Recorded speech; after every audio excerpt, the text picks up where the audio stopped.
오늘 우리에게 주신 하나님의 말씀은 요한복음 21장 15절에서 17절까지 말씀입니다. 요한복음 21장 17절의 말씀을 우리가 가진 개역개정 성경으로 함께 읽으시도록 하겠습니다. 세 번째 이르시되 요한의 아들 시몬아 내가 나를 사랑하느냐 하시니 주께서 세 번째 내가 나를 사랑하느냐 하심으로 베드로가 근심하여 이르되 주님 모든 것을 아시오매 내가 주님을 사랑한 줄을 주님께서 아시나이다. 예수께서 이르시되 내 양을 먹이라. 아멘. 우리 오늘 이곳에 계신 성령님 우리 함께 찬양하도록 하겠습니다.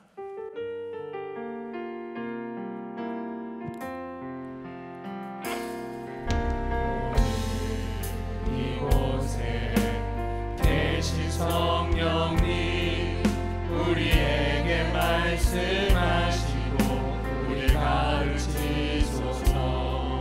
같이 우리 맘 열어주시고 주의 빛으로 밝혀 우리 인도하소서.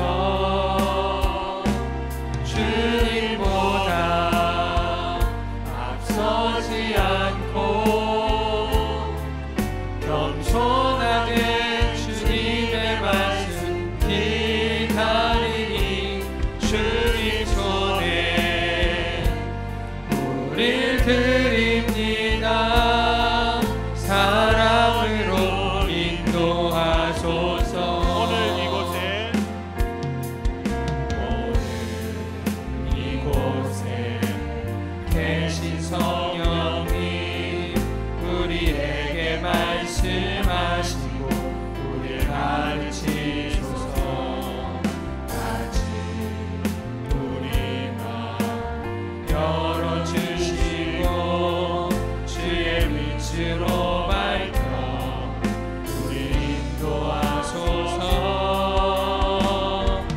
주님보다 앞서지 않고 겸손하게 주님의 말씀 기다리니 주님 손에 우릴 드립니다. 사랑으로 인도하소서. 이 시간 주의 성령께서 저와 여러분과 함께 하시기를 간절하게 소원합니다. 오늘 저와 여러분이 나누고자 하는 말씀의 제목은 내가 나를 사랑하느냐입니다. 자, 우리 따라서 해봅시다. 내가 나를 사랑하느냐. 내가 나를 사랑하느냐. 이 제자들은 예수님의 십자가 죽으심으로 실망과 낙담에 잠겨 있었습니다. 여기에는 두 가지의 큰 이유가 있습니다. 첫째는 주님의 죽으심입니다. 이 제자들이 생각한 주님의 나라는 이 땅의 힘과 권세로 만들어질 이 로마와 같은 힘 있는 세속적인 국가였습니다. 그런데 그 나라를 세우실 줄만 믿었던 예수님께서 죽으신 겁니다. 그래서 그들은 실망하고 낙담할 수밖에 없었습니다. 두 번째는 뭐냐면 자기 자신에 대한 실망입니다. 이들은 입술로 주님을 죽기까지 따르겠다고 했지만 이 말을 지킨 제자는 아무도 없었습니다. 도망가고 부인하고 이것이 바로 제자들의 모습입니다. 그리고 그 무능한 제자들 중에는 예수님께서 가장 사랑하셨던 베드로도 포함됩니다. 자, 예수님은 이런 제자에게 다시 찾아오셨고 회복시킵니다. 오늘 말씀을 통하여 항상 우리를 사랑하시고 우리를 회복시키시는 예수님을 만나는 저와 여러분이 되기를 간절하게 소원합니다. 말씀을 몇 단계로 나눠서 살펴보겠습니다. 자, 따라서 합시다. 다시 물고기 잡으러. 다시 물고기 잡으러. 다시 물고기 잡으러. 다시 물고기 잡으러. 우리 1에서 3절 말씀 같이 읽어보겠습니다. 그 후에 예수께서 디베랴 호수에서 또 제자들에게 자기를 나타내셨으니 나타내신 일은 이러하니라. 시몬 베드로와 디두모라 하는 도마와 갈릴리 가나 사람 나다나엘과 세베대의 아들들과 또 다른 제자 둘이 함께 있더니 시몬 베드로가 나는 물고기 잡으러 가노라 하니 그들이 우리도 함께 가겠다 하고 나가서 배에 올랐으나 그날 밤에 아무것도 잡지 못하였더니. 아멘. 자, 예수님의 십자가 죽으심을 경험한 제자들은 실망과 낙담에 잠긴 채 다시 갈릴리로 돌아옵니다. 참고로 디베랴호스, 갈릴리호스 같은 곳을 가리키는 지명입니다. 자, 예수님의 죽으심을 경험한 제자들은 다시 갈릴리 바다에서 물고기 잡는 어부가 됩니다. 예수님은 이들을 사람 낚는 어부로 부르셨지만 이들은 다시 물고기 잡으러 갔습니다. 자, 우리는 여기에서 큰 교훈을 얻을 수가 있습니다. 예수님을 만났음에도 불구하고 우리는 여전히 예수님 만나기 이전에 과거로 돌아갈 수 있는, 죄인의 모습으로 돌아갈 수 있는 연약한 존재라는 겁니다. 제자들은 3년간 예수님 가장 가까이에서 그분의 말씀을 들었고 그분이 행하시는 기적을 보았습니다. 주님의 죽으심과 부활에 대한 수많은 설교를 들었습니다. 그러나 이들은 십자가를 이해하지 못했습니다. 예수님이 왜 십자가를 지셔야 하는지를 이해하지 못했습니다. 이 십자가를 이해하지 못하니 부활도 이해할 수가 없었습니다. 십자가와 부활은 따로 움직이는 것이 아니라 함께입니다. 십자가 없는 부활은 없습니다. 죽어야만 다시 살 수 있습니다. 제자들은 십자가도 부활도 믿을 수도 이해할 수도 이해하지도 못했습니다. 그래서 실망하고 낙담합니다. 3년간 수많은 무리 중에 뽑힌 12제자 중에 한 명은 예수님을 팔았고 11명은 예수님을 떠나게 되었습니다. 단 한 명도 주님과 함께 십자가를 진 사람은 없었습니다. 그리고 3년간 예수님과 함께 했던 모습은 다 사라져버리고 다시 물고기 잡는 신세가 되었습니다. 우리도 실망과 절망이 닥쳤을 때 무너지는 경우가 얼마나 많습니까? 은혜로 충만할 때는 주님을 위해 죽겠다고 고백을 합니다. 사실 제자들도 그런 고백을 많이 드렸어요. 주님과 함께 죽지 어떻게 우리가 주님을 배반하냐면서 그런 고백을 들 때가 있었습니다. 우리도 역시 마찬가지예요. 은혜로 충만할 때면 내가 주님을 위해 죽을 수도 있습니다라고 고백하고요, 생명을 내어드리겠다고 말하기도 합니다. 그러나 내 인생에 닥친 큰 고난 앞에서 우리는 좌절합니다. 나에게 이미 베푸신 은혜는 잊은 채 남들과 비교하고 실망합니다. 예수님 한 분이면 충분하다고 고백은, 정말 예수님 한 분이면 충분하다고 했던 그 고백은 다 잊어버렸습니다. 그리고 다 망해버렸습니다. 다 실패했습니다. 나는 실패했습니다. 나는 넘어졌습니다. 그러나 여기서 중요한 게 있어요. 내가 넘어지고 실패한 거지 주님이 넘어지고 실패한 것은 아닙니다. 이렇게 넘어지고 실패한 제자들에게 예수님께서 찾아오셨다는 겁니다. 좌절과 고난 속에 계신 분들에게 지금 말씀을 통해 예수님이 찾아오고 있다는 사실을 믿으시기를 간절하게 소원합니다. 그러면 이 제자들에게 찾아오신 예수님은 어떻게 하실까요? 자, 따라서 합시다. 그날처럼 우리 4절 말씀 우리 함께 같이 읽어보도록 하겠습니다. 날이 새어갈 때에 예수께서 바닷가에 서셨으나 제자들이 예수이신 줄 알지 못하는지라. 아멘. 자, 예수님은 제자들에게 찾아오셨습니다. 그러나 제자들은 예수님이신 줄 알지 못합니다. 지금 눈앞에 계신데 보고 있지만 알지 못합니다. 3년이나 함께 먹고 자고 마시며 예수님과 가까이 하였습니다. 그래도 모릅니다. 지금 그들과 함께하고 있지만 그래도 모릅니다. 왜? 이들의 눈이 너무나도 어두워져 있기 때문입니다. 영적인 눈이 어두워져 있기 때문입니다. 그래서 지금 눈앞에 주님이 계셔도 모릅니다. 지금 이게 제자들의 영적인 상태의 현 주소입니다. 이렇게 어두워지고 못난 제자들이지만 중요한 건 이거예요. 주님께서 포기하지 않으셨다는 겁니다. 그래서 주님은 직접 찾아가셨습니다. 우리가 우리의 삶을 포기하는 그 순간에도 예수님은 저와 여러분을 포기하지 않으십니다. 그분의 사랑은 세상의 어떤 것과 비교할 수 없습니다. 주님은 저와 여러분의 곁을 절대로 떠나지 않습니다. 그런데 우리는 우리 곁에 계신 예수님을 알아보지 못합니다. 중요한 건 바로 이거예요. 예수님 우리에게 이미 찾아오셨음에도 불구하고 끊임없이 우리와 함께 하시기를 원하심에도 불구하고 우리 마음의 문을 녹함에도 불구하고 우리는 예수님을 알아보지 못한다는 겁니다. 어렵고 힘든 가운데서도 함께 하시고 있습니다. 그럼에도 불구하고 알지 못합니다. 그래서 우리는 어떻게 하냐? 자꾸 다른 것을 붙잡으려고 합니다. 이 사람이라는 존재가 얼마나 웃긴지 아십니까? 지푸라기 하나라도 옆에 있으면 예수님 대신에 그것을 붙잡고 일어서려고 합니다. 썩은 동아줄이라도 있으면 예수님 대신에 그걸 붙잡고 환난에서 탈출하려고, 고난에서 탈출하려고 하는 게 바로 사람입니다. 오랜 신앙생활에서 그럴 리가 없다고요? 나는 썩은 동아줄이나 지푸라기를 잡지 않을 거라고요? 여기 계신 저와 여러분 중에 제자들보다 주님 곁에 가까이 있어 본 사람 있습니까? 아무도 없습니다. 주님과 가장 가까이 있던 제자들도 저 모양인데 하물며 우리야 말해서 못하겠습니까? 가장 확실한 해결이시자 구원자가 옆에 계심에도 불구하고 우리는 뭘 선택해요? 세상의 거짓된 방법을 자꾸 선택하려고 합니다. 왜? 가까이 계심에도 불구하고 우리의 영적인 눈이 어두워져서 예수님을 알아보지 못하기 때문입니다. 제자들의 모습과 똑같기 때문입니다. 제자들이 완전히 어두워져 있습니다. 이들은 십자가에 달린 예수님 대신에 과거 물고기 잡던 방법으로 자신의 인생을 다시 시작하려고 하고 있습니다. 가까이 오신 예수님은 안 보여요. 계속 뭐만 보여요? 오늘 어떻게 하면 물고기 다시 잡을 수 있나? 예전처럼 그물을 던져서 잡을 수 있나? 이 고민만 하는 겁니다. 우리 5절 말씀 같이 읽어보도록 하겠습니다. 예수께서 이르시되 얘들아 너희에게 고기가 있느냐? 대답하되 없나이다. 사람 낚는 어부에서 다시 물고기 잡는 어부가 된 제자들에게 예수님은 물고기가 있는지 묻습니다. 그러자 이들은 물고기가 없다고 대답을 합니다.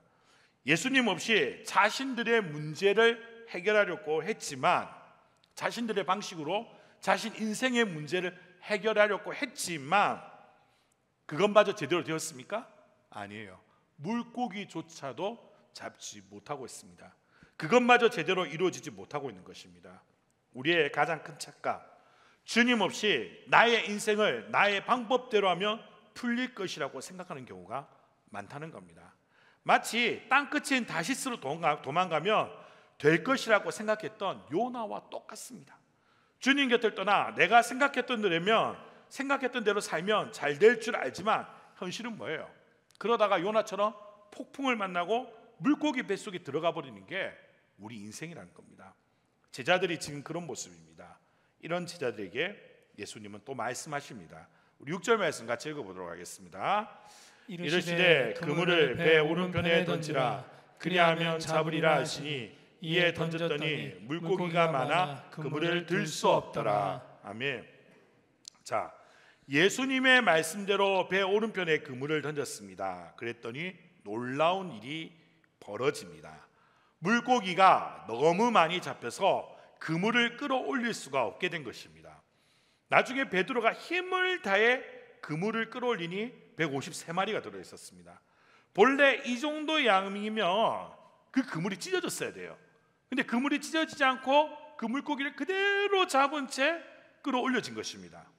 근데 이 장면 어디서 많이 본 것 같지 않습니까? 우리 누가복음 5장 4에서 7절 말씀 같이 읽어보겠습니다. 말씀을 마치시고 시몬에게 이르시되 깊은 데로 가서 그물을 내려 고기를 잡으라. 시몬이 대답하여 이르되 선생님 우리들이 밤이 새도록 수고하였으되 잡은 것이 없지만은 말씀에 의지하여 내가 그물을 내리리이다 하고 그렇게 하니 고기를 잡은 것이 심히 많아 그물이 찢어지는지라. 이에 다른 배에 있는 동무들에게 손짓하여 와서 도와달라 하니 그들이 와서 두 배의 채움에 잠기게 되었더라. 아멘.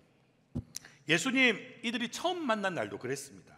열심히 물고기를 잡으려 했어요. 열심히 물고기 가득 채우려고 했습니다. 열심히 수고하고 노력했지만 제자들은 아무것도 잡지 못했습니다. 마치 우리 인생 같습니다. 예수님 만나기 전 헛된 것들만 구하고 그래서 수고하고 노력해도 진정한 행복과 평안을 누리지 못하고 있는 우리 모습입니다. 그런 인생이 주님을 만난 순간 변화를 받습니다. 밤새 그물을 내려 잡을 수 없었던 물고기를 찾게 됩니다. 우리 인생에 큰 변화가 일어나는 것입니다. 사실 제자들에게 있어서 물고기 잡는 것보다 중요한 것은 따로 있습니다. 우리 마태복음 4장 19절 말씀 우리 같이 읽어보도록 하겠습니다. 말씀하시되 나를 따라오라. 내가 너희를 사람을 낚는 어부가 되게 하리라 하시니. 아멘. 자, 예수님을 만남으로 물고기 잡는 것이 중요한 것이 아니라 그들의 인생을 사람 낚는 어부가 되게 하셨다는 겁니다. 어부들을 역사의 물주기로 바꾼 인물로 세우셨다는 겁니다. 그렇게 이들은 배와 그물을 버리고 예수님의 제자가 됩니다. 그랬던 이들이 예수님의 십자가와 부활을 이해하지도 믿지도 못해서 실망과 낙담에 잠기게 되었습니다. 이런 제자들에게 예수님께서 찾아오셨습니다. 그리고 처음 만났을 때의 모습을 재현시킵니다. 물고기 하나 잡지 못하고 있는 제자들에게 그물을 배 오른편에 내리게 하시고 마치 그물이 찢어질 것처럼 많은 물고기를 잡게 하십니다. 예수님은 지금 퍼포먼스를 보여주고 계신 겁니다. 한때 예수님의 제자로 사람 낚는 어부로 부름을 받았지만 십자가에 달린 예수님을 실패라고 생각을 하고 다시 물고기 잡는 갈릴리 어부가 되어버린 제자들에게 처음 그들을 부르실 때의 모습을 재현하심으로써 예수님은 제자들을 여전히 사랑하고 계시고 여전히 그들에게 사명을 주셨다는 것을 나타내고 있는 것입니다. 그것을 말씀이 아닌 일종의 퍼포먼스로 나타내고 있는 것입니다. 자, 제자들이 이 사건을 경험하면서 받은 가장 큰 깨달음이 뭐라고 생각하십니까? 우리 찬양하고 말씀을 이어나가겠습니다.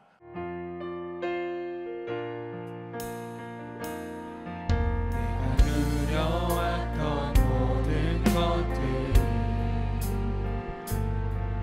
내가 지나왔던 모든 시간을, 내가 걸어왔던 모든 순간이 당연한 것 아니라 은혜였소. 아직 내가 뜨고 저녁의 노을, 봄의 꽃향기와 가을의 열매, 변하는 계절의 모든 순간이 당연한 것 아니라 은혜였소. 모든 것이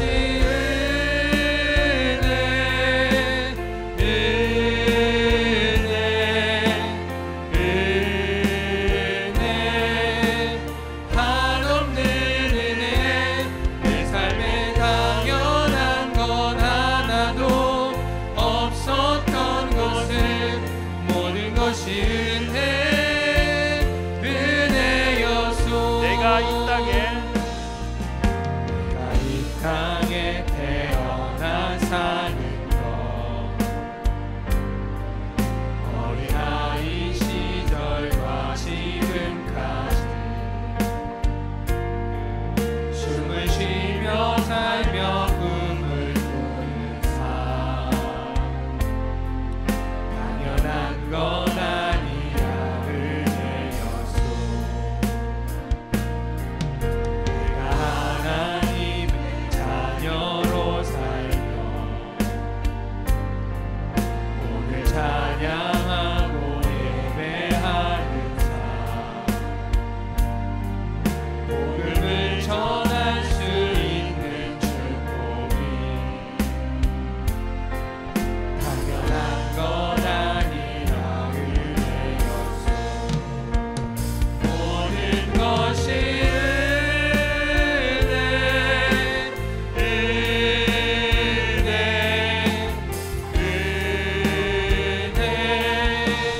한없는 은혜. 내 삶에 당연한 건 하나도 없었던 것을 모든 것이 은혜였소.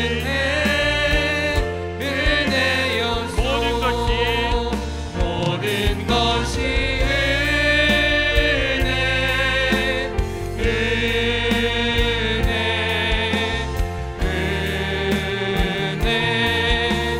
한없는 은혜.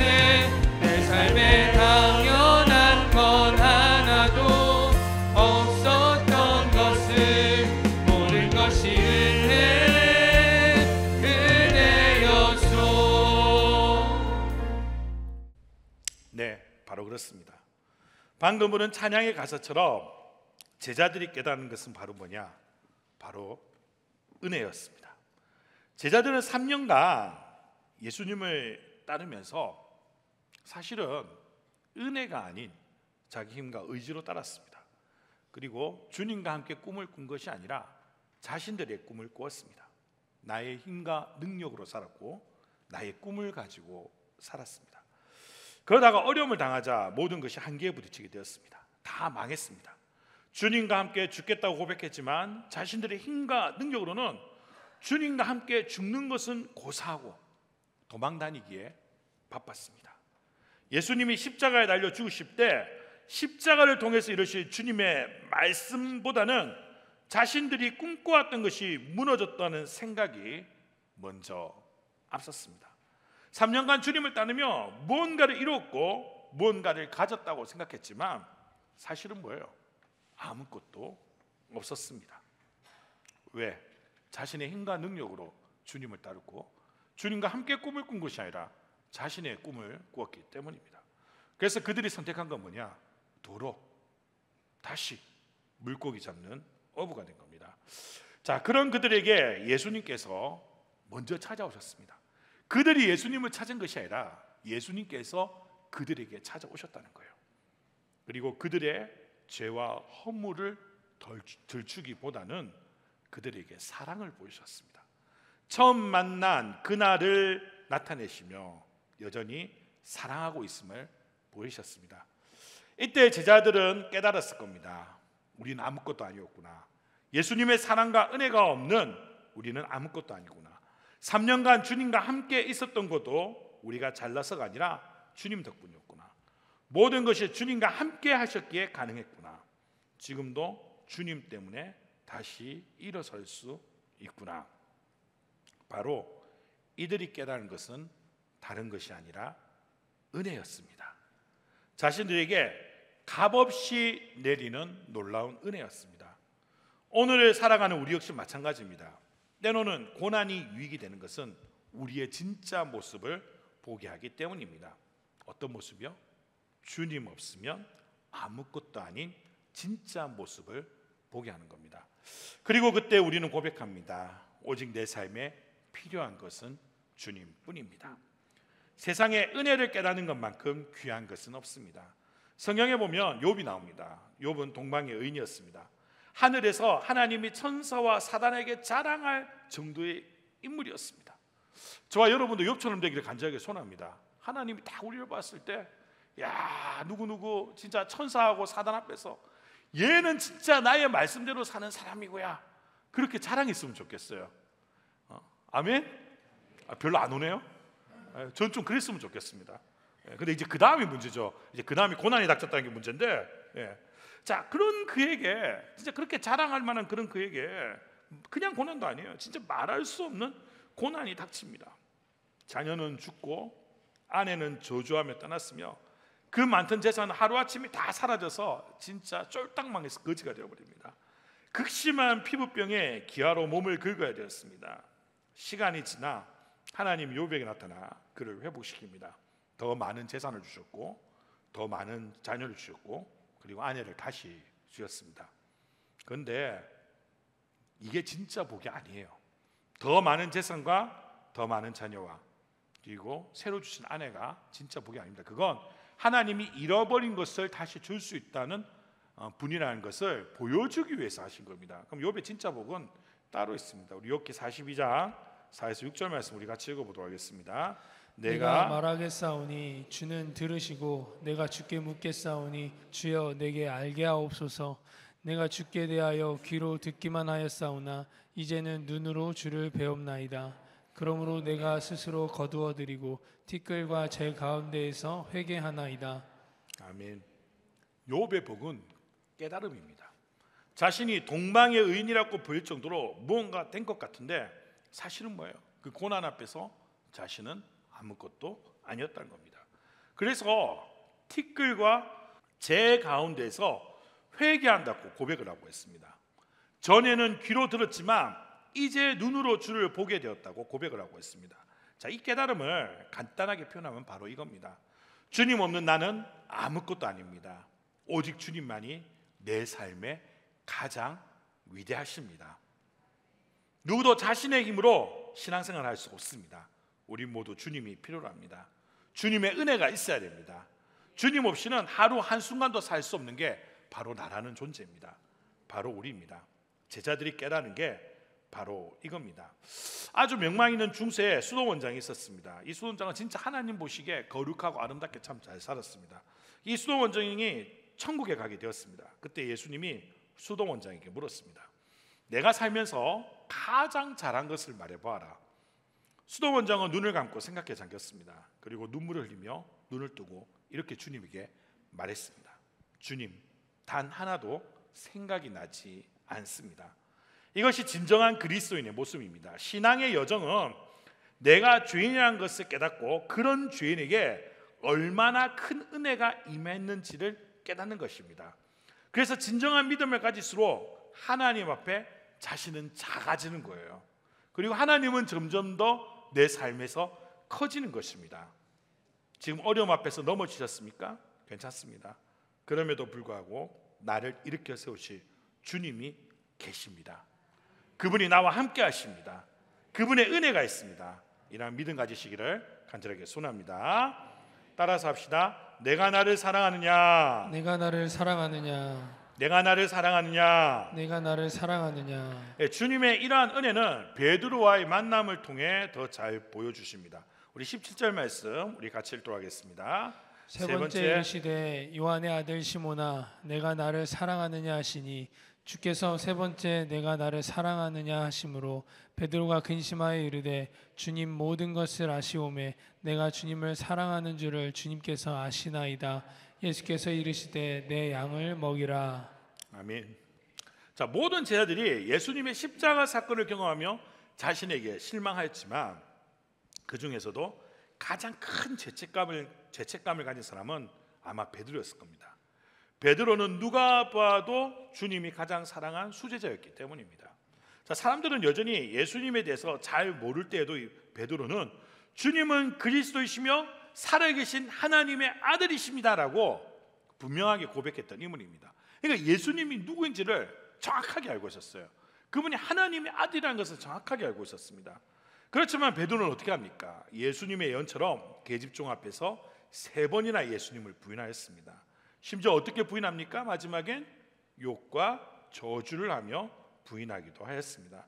자, 부활하신 예수님이 자신을 비롯한 제자들에게 찾아오셨지만 너무나도 사랑하는 주님이지만 예수님 앞에 나아갈 수가 없었어요.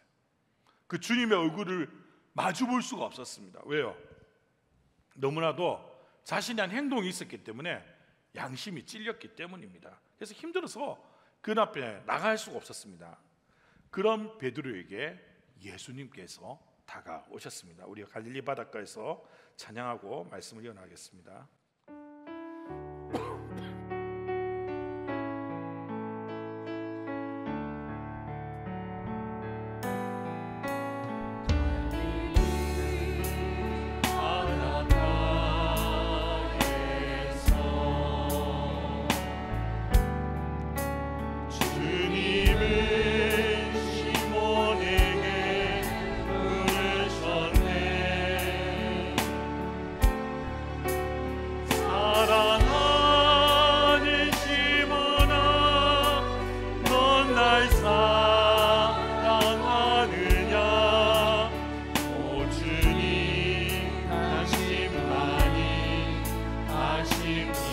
갈릴리 바닷가에서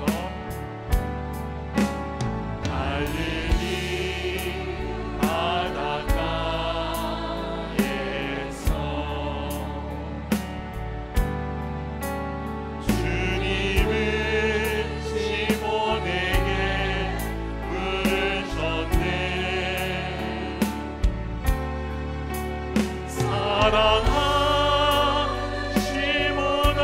사랑하는 날 사랑하느냐? 오 주님 당신만이 아십니다. 자, 이번에는 우리 시몬 자리에 자기 이름을 넣어서 한번 찬양해 봅시다. 갈릴리 바닷가에서 갈릴리 바닷가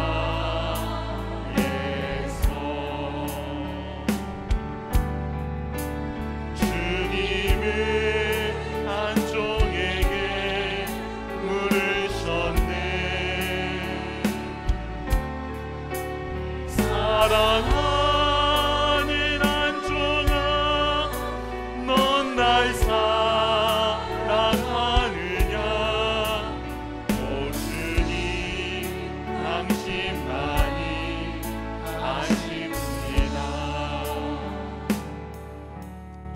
사랑하는 저와 여러분이 되길 간절하게 소원합니다. 아멘. 예수님은 베드로에게 나를 사랑하냐며 3번의 질문을 던집니다. 그때마다 베드로는 내가 주님을 사랑하는 줄 주님이 아신다고 고백합니다. 그래서 주님은 그런 베드로에게 내 양을 먹이라고 말씀하십니다. 자, 주님을 배신한 베드로에게 여전히 사명이 있음을 말씀하시고 그를 지금 세우시고 계십니다. 베드로 3번 부인의 상처를 만지시고 계십니다. 스스로 못난 모습에 상처 입은 베드로의 마음을 치유하고 이렇게 세우고 있는 겁니다.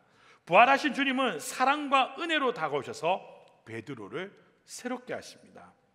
주님은 배신자 베드로를 직접 찾아오셔서 사랑과 은혜를 불러일으키시고 다시 일으켜 세우시는 겁니다. 오늘 살아가는 우리 역시 마찬가지입니다. 부활하셔서 지금도 살아계신 주님은 저와 여러분을 결코 포기하지 않으십니다. 지금도 우리 옆에서 우리를 향해 지금도 손을 내밀고 계시다는 거예요. 단지 뭐예요?